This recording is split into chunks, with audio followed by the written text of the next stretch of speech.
जब जिंदगी के सारे रास्ते बंद हो जाए तो ये कहानी सुने। बुद्ध स्टोरी, बुद्ध की प्रेरणादायक कहानी। यह कहानी गौतम बुद्ध से जुड़ी है, जो हमें जीवन के कठिन समय में भी आशा और धैर्य रखने का संदेश देती है। कहानी। एक बार बुद्ध अपने शिष्यों के साथ यात्रा कर रहे थे। रास्ते में उन्हें एक बहुत गहरा और चौड़ा नदी पार करना था। शिष्य घबरा गए, उन्हें लगा कि वे नदी पार नहीं कर पाएंगे, लेकिन बुद्ध शांत थे। उन्होंने शिष्यों से कहा, डरो मत, हम इस नदी को पार कर लेंगे। शिष्य बुद्ध के विश्वास को देखकर थोड़े आश्वस्त हुए। उन्होंने बुद्ध के पीछे पीछे नदी में कदम रखा, लेकिन जैसे ही वे थोड़ा आगे बढ़े, पानी बहुत तेज बहने लगा और शिष्य डर के मारे वापस लौट आए। बुद्ध ने फिर से शिष्यों से कहा, डरो मत, हम इस नदी को पार कर लेंगे। इस बार बुद्ध ने खुद नदी में कदम रखा और धीरे धीरे आगे बढ़ने लगे। शिष्य फिर से बुद्ध के पीछे पीछे चल पड़े, लेकिन इस बार भी वे थोड़ी ही दूर गए कि पानी और तेज हो गया और शिष्य फिर से डर गए। वे बुद्ध से पूछने लगे, महात्मा, यह नदी इतनी चौड़ी और गहरी है, हम इसे कैसे पार कर पाएंगे?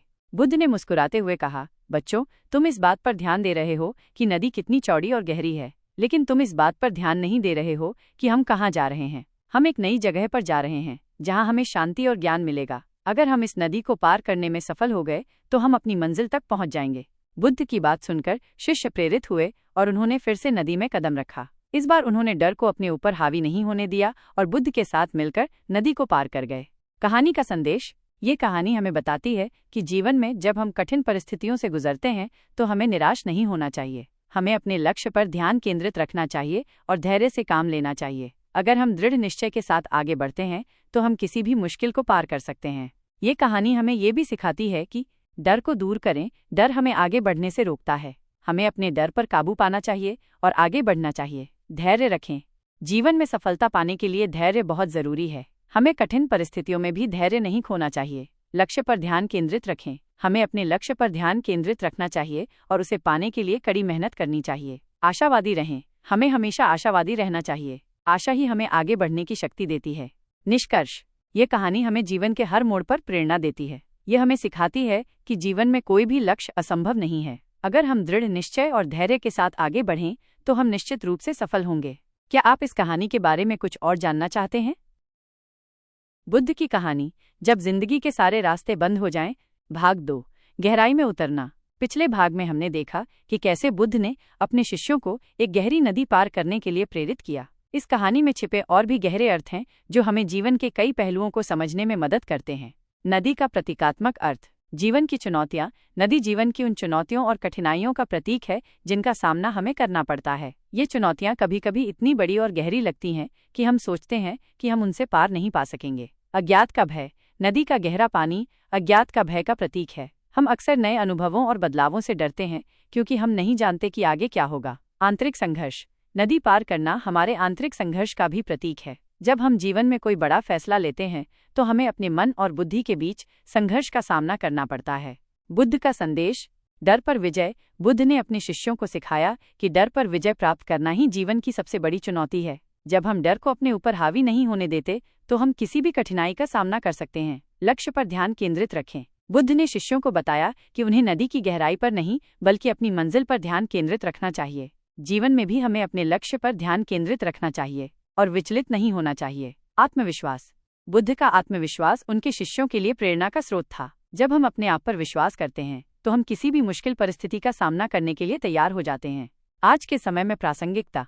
आज के समय में जब लोग तनाव, चिंता और अवसाद से जूझ रहे हैं, बुद्ध की ये कहानी हमें एक नई उम्मीद देती है। ये हमें सिखाती है कि हम अपने जीवन में आने वाली किसी भी चुनौती का सामना कर सकते हैं, बस हमें अपने भीतर की शक्ति को पहचानना होगा। बुद्ध की कहानी, जब जिंदगी के सारे रास्ते बंद हो जाएं। भाग 3, आंतरिक शांति की खोज। इस कहानी में एक गहरा आध्यात्मिक संदेश भी छिपा हुआ है। नदी पार करना, आत्मिक उन्नति। नदी को पार करना केवल भौतिक रूप से किसी स्थान तक पहुंचने का प्रतीक नहीं है, बल्कि ये आत्मिक उन्नति का भी प्रतीक है। यह हमारे भीतर की अशांति को शांत करके आंतरिक शांति की खोज की यात्रा का प्रतिनिधित्व करता है। डर, अज्ञान। डर अज्ञान का प्रतीक है। जब हम अज्ञात से डरते हैं तो हम अपने भीतर की शांति को खो देते हैं। अज्ञान हमें भयभीत करता है और हमें आगे बढ़ने से रोकता है। बुद्ध, मार्गदर्शक। बुद्ध इस कहानी में एक मार्गदर्शक की भूमिका निभाते हैं। वे शिष्यों को सही दिशा दिखाते हैं और उन्हें आत्मविश्वास देते हैं। इसी तरह एक सच्चा गुरु या मार्गदर्शक हमें जीवन के पथ पर चलने के लिए प्रेरित करता है और हमें सही दिशा दिखाता है। आंतरिक शांति की खोज। बुद्ध का जीवन दर्शन आंतरिक शांति की खोज पर केंद्रित है। उन्होंने कहा था कि दुख का मूल कारण हमारे मन में है। जब हमारा मन अशांत होता है तो हम दुखी रहते हैं। इसलिए आंतरिक शांति पाने के लिए हमें अपने मन को शांत करना होगा। निष्कर्ष, बुद्ध की ये छोटी सी कहानी हमें जीवन के कई महत्वपूर्ण संदेश देती है। ये हमें सिखाती है कि कैसे डर पर विजय प्राप्त करें, लक्ष्य पर ध्यान केंद्रित रखें, आत्मविश्वास बढ़ाएं और आंतरिक शांति की खोज करें। ये कहानी आज भी उतनी ही प्रासंगिक है जितनी कि सदियों पहले थी। उम्मीद है बुद्ध की कहानी जब जिंदगी के सारे रास्ते बंद हो जाएं, भाग 4, प्रभाव और अनुप्रयोग। इस कहानी के आधार पर अपने जीवन में बदलाव लाने के लिए हम निम्नलिखित बिंदुओं पर ध्यान केंद्रित कर सकते हैं। डर का सामना करना। जीवन में आने वाली चुनौतियों का सामना करने के लिए डर को पहचानें और उसे स्वीकार करें। डर को अपने ऊपर हावी न होने दें।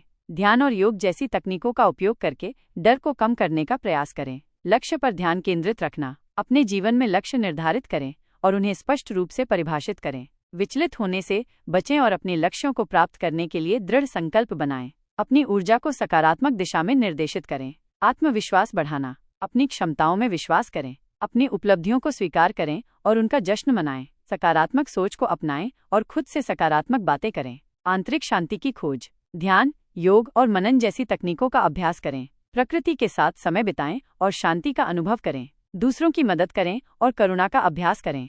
इस कहानी का संदेश हमारे जीवन के सभी क्षेत्रों में लागू किया जा सकता है। व्यवसाय, डर के कारण नए अवसरों को न छोड़ें। लक्ष्य निर्धारित करें और उन्हें प्राप्त करने के लिए दृढ़ संकल्प बनाएं। रिश्ते, संचार में स्पष्टता लाएं और दूसरों के साथ सहानुभूतिपूर्ण संबंध बनाएं। स्वास्थ्य, स्वस्थ जीवन शैली अपनाएं और तनाव को कम करने के लिए प्रयास करें। ये कहानी हमें याद दिलाती है कि जीवन में कठिनाइयां आएंगी, लेकिन हमें हार नहीं माननी चाहिए। हमें अपने भीतर की शक्ति को पहचानना चाहिए और दृढ़ संकल्प के साथ आगे बढ़ना चाहिए। आप इस कहानी के संदेश को अपने जीवन में कैसे लागू करेंगे? मुझे उम्मीद है कि ये चर्चा आपके लिए सार्थक रही होगी। अंत।